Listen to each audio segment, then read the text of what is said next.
Our story begins. For now, a pared-back programme of shows at the Blue Elephant Theatre after it lost all of its Arts Council funding a year ago. A devastating blow for a venue bosses say puts the community where it's based at its heart. It's a theatre in the heart of the community for the community. And we've managed to keep going. We've kind of shrunk our activities right down and created a skeletal service that's managed to help us stay open for a little bit longer. But the team fears that may not be enough. Saul is one of the youth workers at the theatre, but first started coming when he was 7.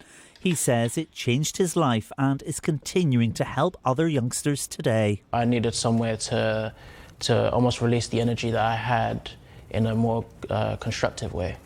More or less found a family in the facilitators and the friends I made here, and the older people, the younger people. It was incredible. For now, the school's programme is still running, but the venue is holding on by a thread.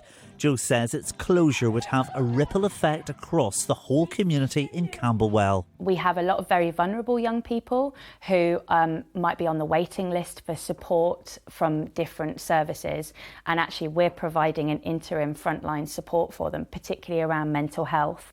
Well, it wasn't just small grassroots venues like this that saw their funding cut. More established places like the English National Opera and even the Donmar Warehouse saw their funding either cut or reduced by the government's levelling up policy, which aimed to redirect money for the arts from London to the rest of the country.